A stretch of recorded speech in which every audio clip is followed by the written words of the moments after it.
ఈ సందర్భంగా బయోడైవర్సిటీ దినోత్సవం సందర్భంగా ఈ రోజున ప్రతి జిల్లాలో ఒక ప్రభుత్వం తరపు నుంచి గౌరవ ముఖ్యమంత్రి శ్రీ నారా చంద్రబాబు నాయుడు గారి ఆధ్వర్యంలో ఫారెస్ట్ డిపార్ట్మెంట్ ఆధ్వర్యంలో ప్రతి జిల్లాలో ఒక బయోడైవర్సిటీ పార్క్ని ఏర్పాటు చేస్తాం.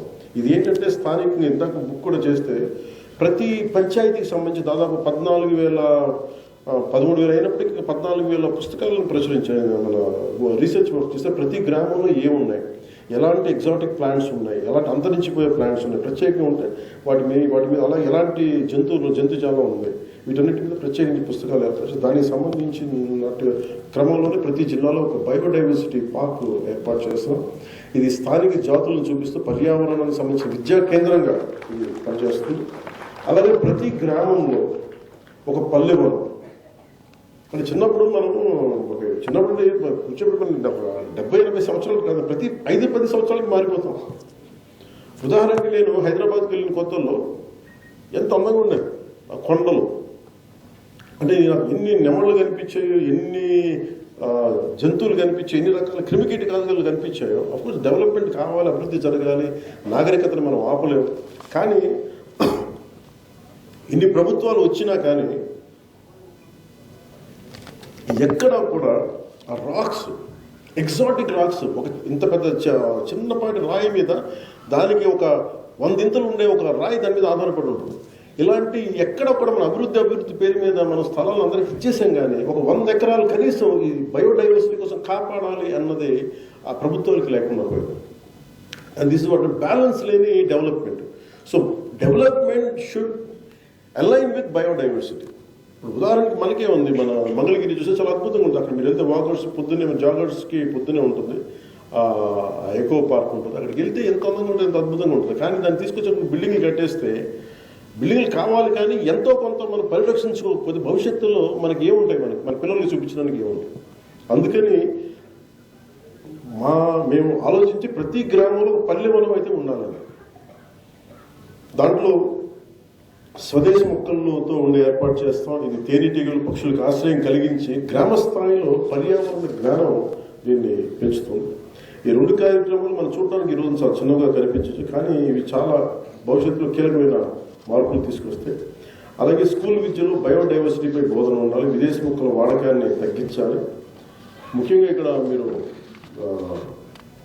అనేది ఏంటంటే, మీరు నర్సరీలు మీరు డెవలప్ చేసేటప్పుడు సాధ్యమైనంత మేరకు మీరు పర్యావరణ శాఖ దగ్గర నుంచి, అటవీ శాఖ దగ్గర నుంచి మీరు దయచేసి గైడ్లైన్స్ తీసుకోండి.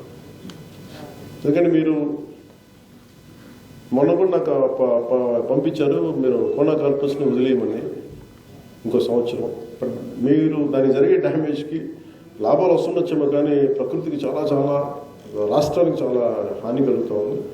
అందుకని దయచేసి మన అప్పీల్, నా రిక్వెస్ట్ అంటే, నేను మిమ్మల్ని అందరినీ అర్థం చేసుకొని దీన్ని అప్లై చేయమంటాను తప్ప మొండిగాను బండగా కూర్చోబెట్టి ఆ చట్టాలను అమలు చేయడానికి మీరు మనసులు మారి ఇలాంటి డిస్కరేజ్ చేయండి దయచేసి. కోనా కార్పస్ లాంటి మీరు కూర్చొని మీరు ప్రకృతి మొక్క మీద బతికే, మీరు ఒక మొక్క వేస్తే మీరు బతికే మీరు కూర్చోబెట్టి అసలు పక్షులు గూడు కట్టలేని చెట్లని మీరు దీన్ని ముందుకు తీసుకెళ్ళడం ఎలాగనేది ఒకసారి కడియం నర్సరీ వ్యవస్థాపన ప్రతి ఒక్కరు కూడా దీన్ని ఆలోచించి దయచేసి అలాంటి మీరు దేశానికి మీ తలమానికి మీరు.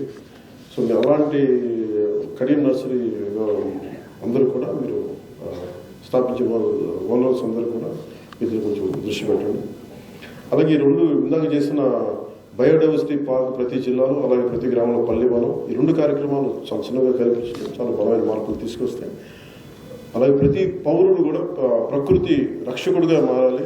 నేను నిజంగా పాలిటిక్స్లోకి రాకముందు నేను ఏమనుకున్నానంటే, నా లైఫ్లో కనీసం 10,000 మొక్కలు నాటుదాం, మిగతా పనులు చేసుకుంటాను. అలా ప్రతి ఒక్కరు ఏదో ఒక టార్గెట్ పెట్టుకొని, చాలామందికి 1000 కోట్లు డబ్బులు సంపాదించాలి, 1 లక్ష కోట్లు ఉండాలి, 100 ఎకరాలు కావాలన్నా, మీరు కనీసం 100 మొక్కలు నాటాలనుకోండి మీ జీవితం. That is start with. ఎందుకంటే ఇప్పుడు స్టార్ట్ చేస్తే తప్ప, ఇప్పుడున్న బాబు కానీ ఇప్పుడున్న పాప కానీ మీరు ఇప్పుడు స్టార్ట్ చేస్తే ఇంకో 10 సంవత్సరాల కానీ దానికి రాదు. అందుకని మీరు దాన్ని మీరున్నది ఒక వనంలా తయారు చేసుకోండి. అది చిన్నది కావచ్చు, పెద్దది కావచ్చు. మీకు ఇంతే స్థలం ఉంటే 10 పూల మొక్కలు వేయండి, you'll see at least butterflies. So ఇవన్నీ మీ దృష్టిలో తీసుకొస్తున్నాము. సో మనందరం ఒక కృతజ్ఞతా భావంతో మనం ముందుకు సాగం. మన మాతృభూమిని, మన భూమిని మన జీవ వైవిధ్యాన్ని మన భవిష్యత్తుని సంరక్షించుకుందాం మనస్ఫూర్తిగా తెలియజేసుకుంటూ జయ ఆంధ్ర జయ